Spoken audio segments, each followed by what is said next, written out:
Sud Radio, c'est excellent. Un jour un métier, Judith Belair. Bienvenue à tous, c'est la rentrée de Un jour un métier. Aujourd'hui, votre rendez-vous à la découverte des métiers de France. Et pour débuter, nous allons nous poser une question très actuelle. La permaculture et les véganes vont-ils réussir à sauver le monde finalement? Un début de réponse avec Laetitia Van de Waal, qui est fondatrice et dirigeante de l'Amazuna. Je ne sais pas si on dit l'Amazuna ou l'Amazuna, ça sera ma première question d'ailleurs, qui est une marque de cosmétiques bio et zéro déchet qui nous vient de la Drôme. Bonjour Laetitia Van de Waal. Bonjour. Alors comment on dit? Ça marche bien. D'accord.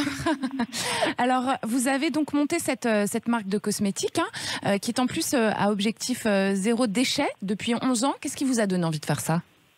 Oui, alors même 12 ans déjà, c'était la première idée, c'était des lingettes démaquillantes qui sont réutilisables et qui démaquillent juste avec de l'eau, donc qui permettaient de supprimer les cotons à démaquiller et le produit démaquillant de la poubelle à la salle de bain, donc ça faisait déjà gagner beaucoup de place dans nos déchets. Et l'idée, c'est que ça vous est venu parce que c'est vous qui avez décidé de ne plus utiliser ces fameux cotons en fait, c'est ça, c'est en essayant sur vous-même.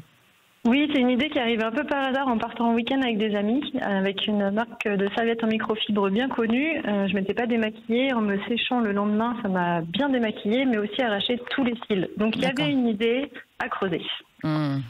Et alors du coup, comment est-ce que vous en êtes venu à vous dire qu'il fallait que ça soit... et d'ailleurs, comment est-ce que vous étiez sûr? Enfin, on n'est jamais très sûr que ça va marcher un projet, mais qu'est-ce qui a fait que vous pensiez que ça allait fonctionner tout bêtement et qu'est-ce qui vous a donné envie de concrétiser vraiment? C'est une très bonne question puisqu'il a fallu 5 ans pour que l'entreprise décolle, pour que je puisse me salarier pour la première fois, donc il fallait vraiment s'accrocher. Et il y avait toujours un petit quelque chose, une idée que j'avais pas encore pu tester qui permettait d'aller encore un peu plus de l'avant et toujours un petit peu plus d'attrait. Alors très discret, mais il y avait quand même un petit frétillement, un petit pétillement qui donnait envie de s'accrocher. Et alors en fait, on l'a dit, vous avez monté cette boîte depuis 2010. Et alors depuis, vous avez plus de 70 collaborateurs et 10 millions d'euros de chiffre d'affaires. Comme quoi, ça vaut le coup d'attendre 5 ans parfois. C'est quoi le secret de l'entrepreneuriat? C'est de croire en son projet, de s'incarner?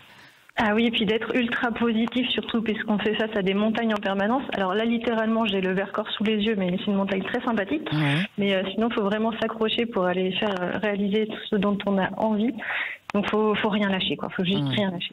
Et alors, l'Amazuna, ça propose donc tous ces produits bio dont on a parlé, le fabriqué localement. On est sur du circuit court aussi.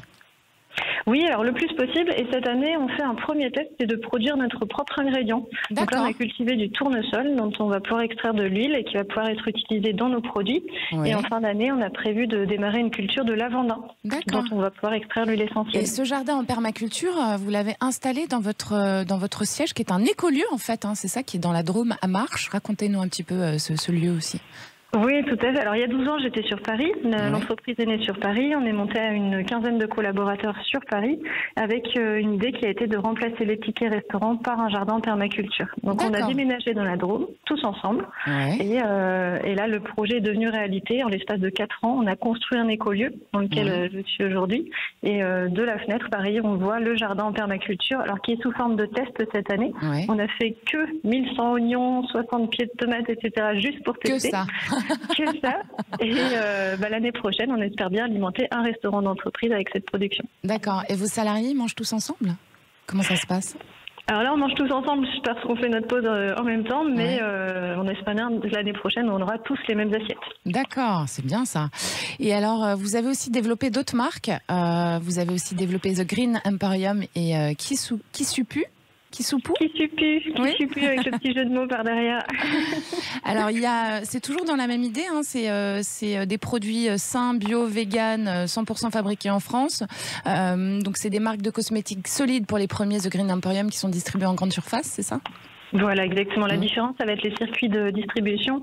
En France, ça ne se fait pas d'aller dans différents circuits de distribution avec la même marque. Donc, on a créé The Green Emporium pour les supermarchés.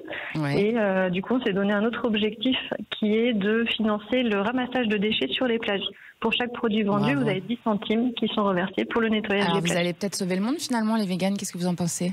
On fait tout, écoutez, en tout cas, on vous suit et puis bravo pour ce que vous faites. Pour les auditeurs, ils peuvent trouver vos produits sur www.lamazuna.com. L'Amazuna, c'est Lamazuna.